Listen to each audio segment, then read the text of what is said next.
Okay, so December 7th, 2009. That's the day, 28-year-old Susan Cox Powell was reported missing. Hmm. And it's crazy to think about, but it's been 15 years. And all those questions, they're still out there, just kind of hanging there. Today, we're going to really get into it, do a deep dive into this mystery that never seems to go away. And luckily, we've got quite a few sources to help us try to untangle it all, understand what happened. For sure, for sure. So we've got info straight from the Susan Cox Powell Foundation, which, and correct me if I'm wrong, was set up by Susan's family to, keep her memory alive, keep the search Well, going. that's right. Right, okay. And we've also got the big Wikipedia overview, which, Hmm. kind of sets the whole investigation in context. Yeah. Plus, we've got a super detailed timeline, and this is from KUTV, which lays out everything step by step. Yeah, and it's interesting, right? Because they're all focused on the same events, obviously, but they each bring something different. The foundation that gives you that personal side, you really get a sense of who Susan was. And then Wikipedia, that's like the big picture view, the investigation itself. And then KUTV, they just lay it all out, every little moment, how it happened. It's wild. So what we really want to do today is pull up the really important stuff from all these sources so you guys listening, you can really understand what happened. The whole story, from when she disappeared to the investigation to, well, to the really awful stuff that happened after. We want to make it clear, cut through all the noise and just give you the crucial knowledge. So first things first, we've got to start with Susan herself, right? Who was she? And I think the best way to understand that is through the people who knew her. Yeah, totally. So according to the foundation, her family, Susan was, above all else, a mom. She had those two little boys, Charles, who was 4 at the time, and Braden, who was just 2 when she vanished. And she was the third daughter born to Charles and Judy Cox. And they, the foundation, they really paint this picture of her being, full of life, right? Outgoing, optimistic, always wanting to help others.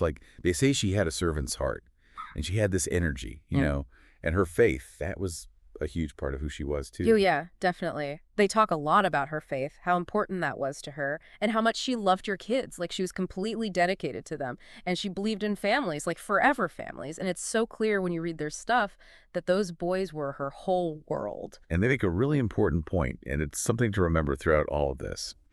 They say there's no way, absolutely no way Susan would have ever just left her sons. Ever. It's just not who she was. Yeah. Right, right. They're adamant about that. And they also give us a little bit of her background. She was born in New Mexico, spent some time in Alaska, and then her family ended up in Washington State. And that's where she met Josh Powell, her husband. And later, they moved to Utah. So let's talk about that day she disappeared. It was December 6, 2009, a Sunday. What does the timeline tell us about that day? So, KUTV, they have this super detailed timeline. And it all starts with Susan taking Charles and Braden to church. Later that day, late afternoon, a neighbor stopped by their house, left around 5 p.m. And this is just awful, but that neighbor, they were the last person outside of the family to see Susan alive. Wow, I didn't realize that. And there's something else in the timeline, a phone call. Susan called a friend at 2:29 that afternoon. And that's it. That's the last anyone heard from her, on her cell phone anyway. Now, Josh, he told the police later that around 5 p.m. he took the boys sledding. But there's a problem with that. Another neighbor, this is in the timeline too, they saw Josh getting back home, pulling into the garage. But it was much later, around 8:30 p.m. Huh, that doesn't really add up. And there's one more thing, kind of creepy, from that night. Another neighbor said they heard a car alarm going off inside the Powell's garage around 11:45 p.m. And all the lights in the house were off. So what happened next? The next morning, December 7th, that's the day Susan was reported missing. What made everyone realize something was wrong? So the KUTV timeline, it lays out all these things that happened one after the other, and it's what really got the whole investigation going. So between 9 and 10 a.m., the boys' daycare provider, she starts to worry. Charlie and Braden, they didn't show up. And she tried calling Susan. She tried calling Josh. No answer. Oh, man. So what does she do? She called Josh's mom, Terica, and his sister, Jennifer Graves. They hadn't talked in a while, but she was worried. They called the police. They were thinking maybe there was a carbon monoxide leak or something, Right. So the police get to the house, and it's empty. Nobody there. But they notice something really strange. There are 2 box fans just blowing right at this wet spot on the couch. And it's obvious Susan didn't go to work that day, which was, totally unlike her. So what did they find? They found her purse, her wallet, her ID, all inside the house. And then, this is weird, her cell phone. It was in their minivan, but the SIM card was gone. That's strange, really strange. Yeah. So later that day, around 5 p.m., Josh shows up with Charles and Braden. And of course, the police are waiting there. And they see Susan's phone right there in the van, no SIM card. They also find a generator, blankets, a gas canister, tarps, even a shovel, all in the van. I'm guessing he didn't have a good explanation for any of that, huh? Like, especially the phone, the SIM card.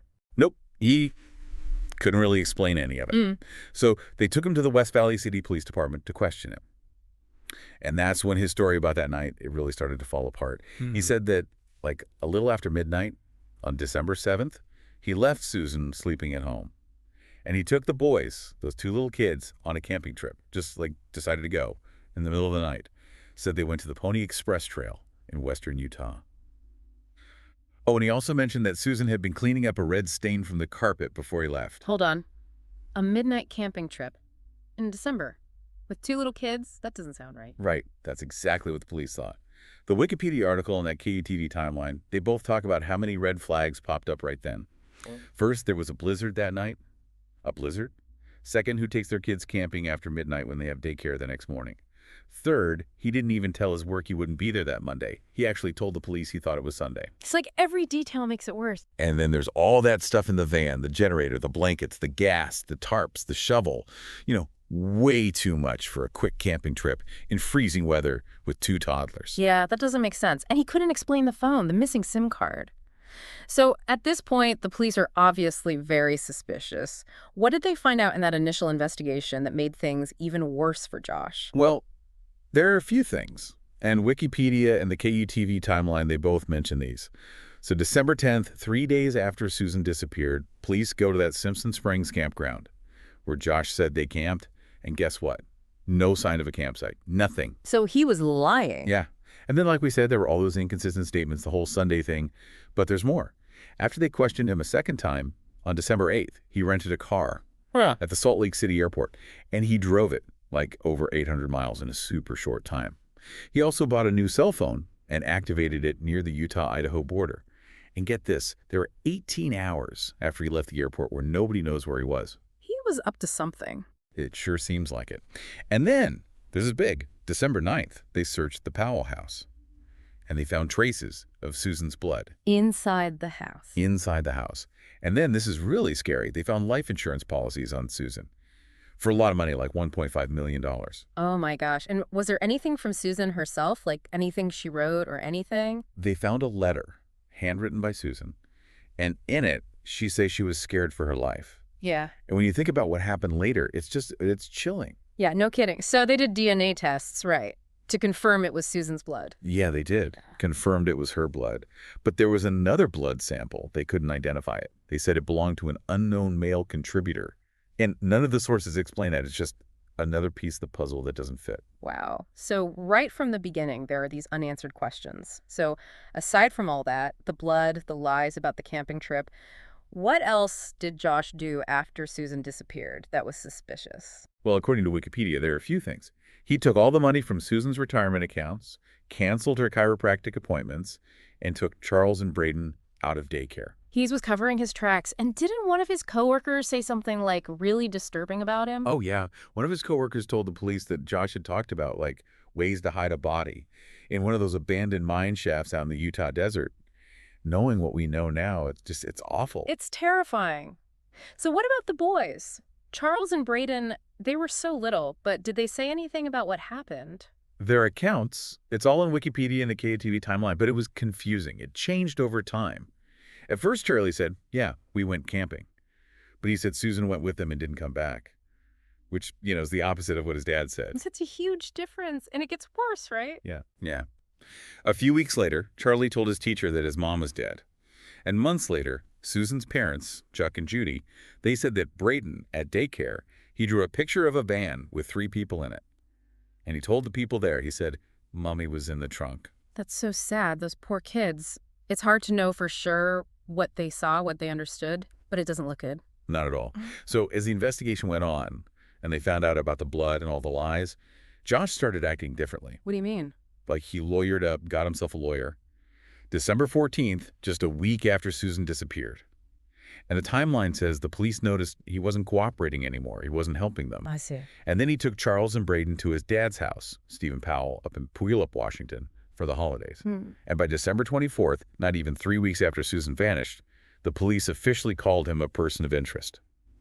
And then, right after New Year's, in January 2010, he moved to his dad's house in Puyallup for good, him and his brother Michael. Moving out of state, that made the investigation a lot harder. And speaking of his dad, Stephen Powell, he's a whole other part of this mess, isn't he? He really is. Wikipedia goes into a lot of detail about him, and it's disturbing. He was obsessed with Susan, his own daughter-in-law. Like, really obsessed.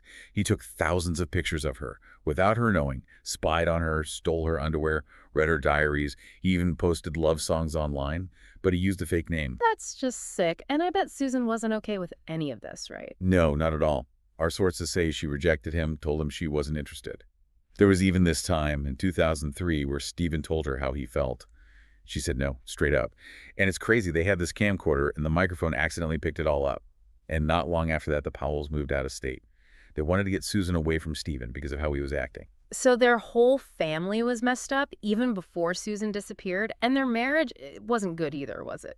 No, not at all. Wikipedia and the KUTV timeline, they both talk about how much trouble they were having. Susan, she wrote in her journal and in emails that things were really bad. They fought about him not going to church with them and about him still talking to his dad, even after everything Stephen did to Susan. That's so messed up. And their friends, they saw how controlling Josh was with Susan, and he spent money like crazy. They actually went bankrupt in 2007, and they had a ton of debt. Wow. And get this, in July 2008, Susan, she took a video of their house showing damage that she said Josh caused, and she wrote a secret will. And what she said in it's really scary. She said, I want it documented that there is extreme turmoil in our marriage. And she also said, if I die, it may not be an accident, even if it looks like one. Wow. Knowing what happened, that's really hard to hear. It really is. And the KUTV timeline, they have these emails that Susan sent to her friends in June 2008. She said Josh was being awful, yelling at her all the time, ordering her around. And she wanted to go to counseling, couples counseling, but Josh refused. And she talked about how controlling he was, even about small amounts of money, even though she was the one making most of the money. And this is the saddest part. She said she was scared to leave him.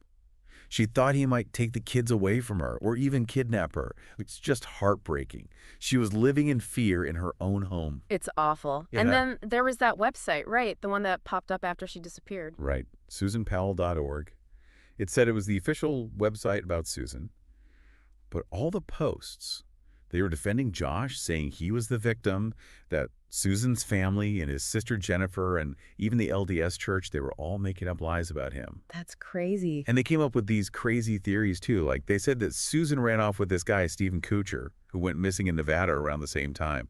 They even said maybe they went to Brazil together. Wait, what? Yeah, crazy, right? Most people think Josh and his dad, Stephen, they were the ones writing all that stuff. But Susan's family said it was all lies. It just seems like they were trying to make things confusing, you know, trying to make people think Josh didn't do it. A classic smokescreen. So it wasn't just Josh they were investigating, right? The police, they looked into Stephen and Michael too, didn't they? Yeah, they did. And when they investigated Stephen, they found out how obsessed he was with Susan. They found all those pictures he took of her, and that led to him getting arrested in September 2011 for voyeurism and child pornography because of what he did to Susan and other women who lived nearby. And what about Michael, Josh's brother? What was his deal? Well, he sold his car to a junkyard in Oregon right after Susan disappeared. A Ford Taurus, it wasn't even running. And then, get this, he ordered satellite pictures of the junkyard. Why would he do that? The police, they found the car. And a cadaver dog, you know, a dog trained to find bodies, it reacted to the trunk. But when they tested for DNA, it didn't prove anything. So we still don't know for sure what was up with that car. But it definitely makes you wonder. Yeah, for sure. Didn't they also do a big search somewhere based on what Josh did? Right. In September 2011, they found what looked like a grave up on Topaz Mountain. It's the desert area in Utah. And Josh went camping there a lot. And they found signs that someone had been digging there recently. But even though they'd searched really hard, they didn't find any human remains. They had those cadaver dogs, and they reacted to something there, but it turned out to be nothing. It's like they kept getting close to finding something, but it always led to a dead end. So frustrating. All those leads and nothing. And during all this, the fight over who would take care of the boys, that was getting worse too, right? Yeah, it was. There was a whole court case about who would get custody of Charles and Brayton. And finally, Susan's dad, Chuck Cox, he got temporary custody of the boys. This was in September 2011. And the court said that Josh had to move out of his dad's house if he wanted any chance of getting the kids back.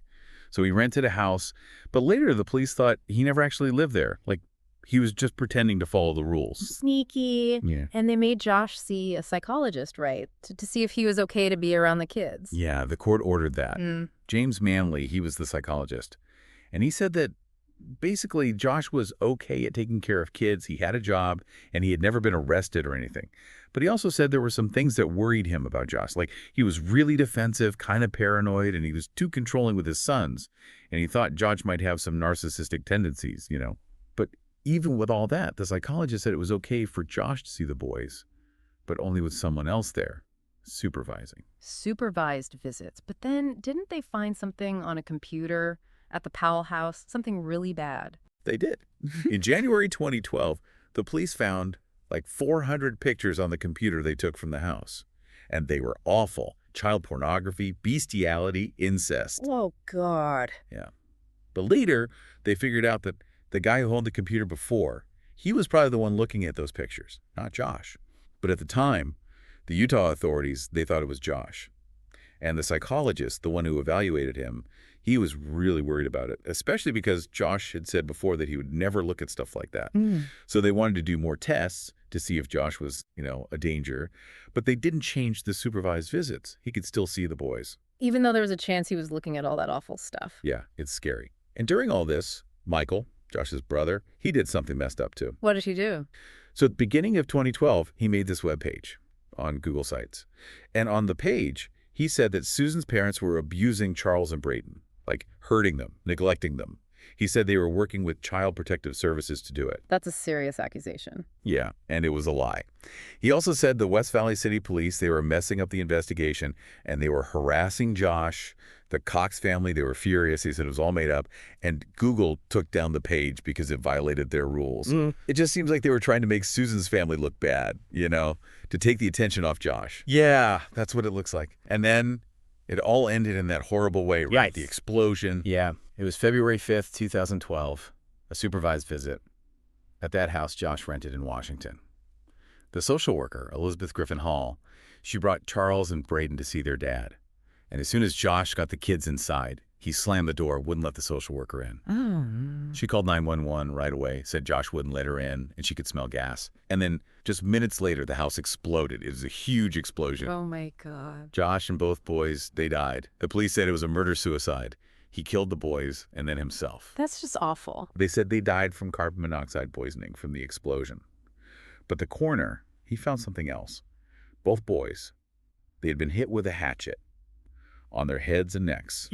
And they found a hatchet near Josh's body. He hit them with a hatchet before the explosion? It seems like it. And they found 2 big gas cans, 5 gallons each, at the scene. And it was clear he had poured gas all over the house. It wasn't an accident. He planned the whole thing. He planned it. Yeah.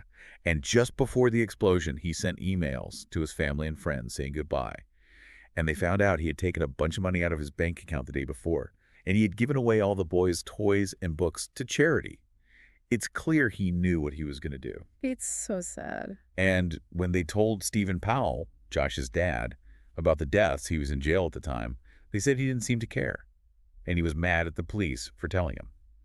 Later, he refused to answer any questions about Susan. He used his Fifth Amendment right, to say some silent.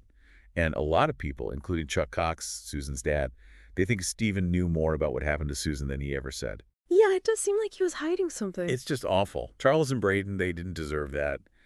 And it seemed like even though they never found her body, everyone knew Susan was gone too. But the story doesn't end there. What do you mean? Well, in February 2013, about a year after the murders, Michael, Josh's brother, he killed himself.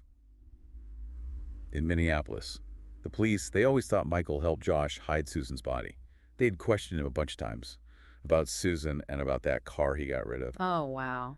And then, in May 2013, the police in West Valley City, they officially closed the investigation into Susan's disappearance. They said they were sure Josh killed her, and they think Michael helped him hide the body. But even though they think they know what happened, they never found Susan. So sad that they never found her. It is. And Josh's sister, Jennifer Graves, one he hadn't spoken to in a while, she wrote a book about the whole thing, about her family and why she thinks Josh did it. And Chuck Cox, he fought a long legal battle to get control of Susan's estate, and he won. It seems like everyone was trying to pick up the pieces after all that happened. Yeah. And the Cox family, they sued the state of Washington, the Department of Social and Health Services, the DSHS.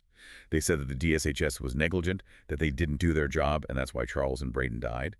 A federal court, they sided with the DSHS at first, but then an appeals court, they said part of that ruling was wrong. And then a jury, they said the DSHS was negligent, and they had to pay a lot of money to the estates of Susan's sons. So they were held accountable, at least a little bit. Yeah. And Stephen Powell, remember him? He was convicted for all those pictures he took, the voyeurism and child pornography charges. He spent almost 6 years in prison, and then they let him out in July 2017. And then 2 years later, in July 2019, he died. So everyone involved is gone now, except Susan. Except Susan. And there have been some new things, even after all these years. Like in 2019, they figured out that those awful pictures on Josh's computer, they were probably put there by the guy who owned it before. It wasn't Josh looking at them. At least there's that. And people are still trying to get Susan legally declared dead. And they want the cause of death to be homicide.